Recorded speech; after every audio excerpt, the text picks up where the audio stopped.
Assalamualaikum warahmatullahi wabarakatuh. Waalaikumsalam warahmatullahi wabarakatuh. Selamat menunaikan ibadah puasa Ramadan 1446 Hijriah. Semoga makbul. Amin.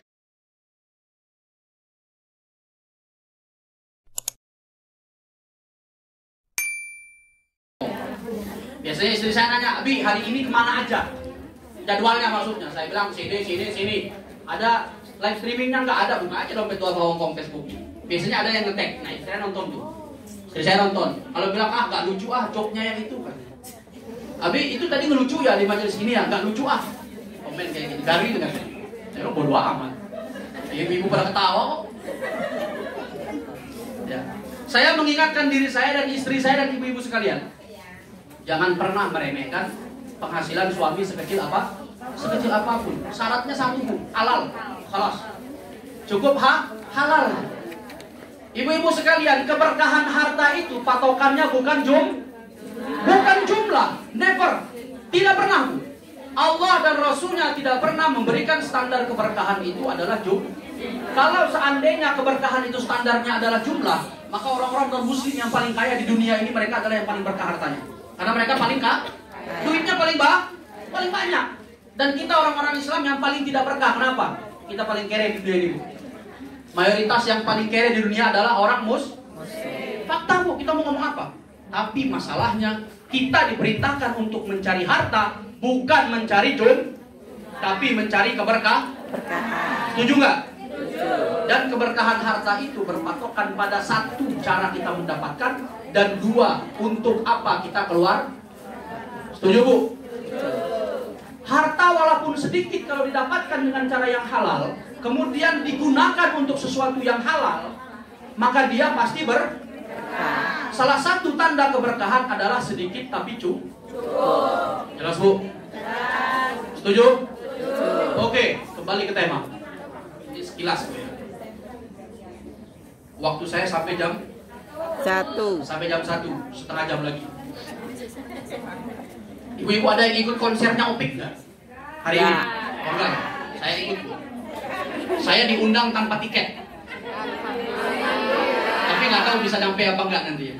Waktunya mepet banget. Insya Allah ya. Ibu-ibu kalau mau dengar Bang Opik, silakan buka YouTube banyak. Nggak harus hadir. Tapi kalau mau hadir boleh aja. Tapi kayaknya tiketnya udah habis deh. Ibu-ibu sekalian dimulakan oleh Allah Subhanahu wa taala. Bayangkan Bu ya. Orang-orang yang sendirian terpisah dari majelis kebaikan itu gampang sekali terkena godaan. Sehingga jamaah sekalian dimulakan oleh Allah Subhanahu wa taala, silahkan bentuk buat bergabung sama majelis kebaikan. Gak harus majelis Bu, silahkan buat kelompok, kalau bahasa saya biasa bilang tuh, udah ibu bentuk geng aja dah. Misalkan geng sesama alumni SD mana gitu, gak apa-apa. Yang penting gengnya itu jangan ngerjain keburukan. Kalau meskipun hanya sekedar belanja bareng, pergi kemana bareng, bagus. Selama tidak melakukan keburukan. Tidak selamanya harus melakukan pengajian tuh, nggak mesti. Tidak mesti. Yang penting kalau duduk ya, tapi fakta Bu ya, nggak mungkin duduk bareng. Tidak mungkin ada dua wanita yang duduk bareng terus kagak ngerumpi. Itu kayaknya impossible. Ayo Bu, setuju ya? Walaupun tidak semua, ya kan? Tapi kan mayoritas toh, kira-kira. Bu, kita geser temanya sedikit. Kenapa sih orang tuh gampang gibah? Kira-kira sebabnya apa?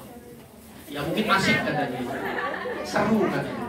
Karena setan yang buat setan jin dan manusia yang membuat seru.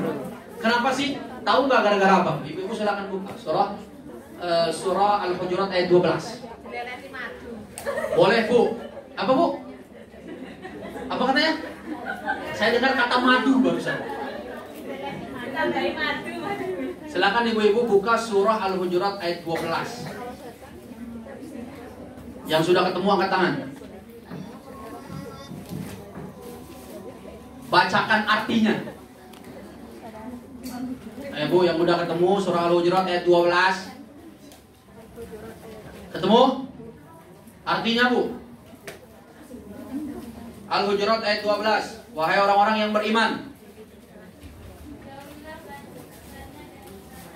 jauhilah banyak-banyak berprasangka. Terus, sesungguhnya sebagian prasangka itu adalah dosa. Next. Dan janganlah kamu mencari-cari kesalahan orang Lain. Lanjut. Dan janganlah di antara kamu yang menggunjing satu sama lain atau gibah. Bu, coba kita perhatikan ayat ini ya. Ini saya belokin materinya khusus, temanya khusus ke masalah gibah. 3 menit, 5 menit lah. Bu, di ayat ini Allah bilang ada 3 step, Bu. Ada 3 langkah di sini. Kenapa orang bisa sampai ke gibah itu? Nggak langsung, Bu. Nggak ada ujuk-ujuk langsung gibah itu, nggak ada. Dia ada langkah-langkahnya. Kenapa orang bisa gibah? Yang pertama, ya ayyuhalladzina amanu. Bu, ya ayyuhalladzina amanu ijtanibu katsiran minadh-dhanni. Belum hafal Bu ya? Saya doakan semoga ibu-ibu semua hafal insyaallah. Amin. Dan gak cuma hafal, tahu artinya. Dan gak cuma tahu artinya, tapi melaksanakannya. Bayangkan kalau ibu-ibu seluruhnya di dunia ini mempraktekkan Al-Hujurat ayat 12. Anteng dunia seisinya. Amin. Setuju gak Bu? Bayangkan kalau seluruh ibu-ibu mempraktekkan surah Al-Hujurat ayat 12. Anteng dunia seisinya. Yang pertama larangan Allah, janganlah banyak-banyak berprasangka. Dan Allah bilang Bu, enggak langsung. Tidak semua prasangka itu buruk. Ibu tahu bahasa Arabnya prasangka? Son. Kalau prasangka buruk namanya? Kalau prasangka baik namanya?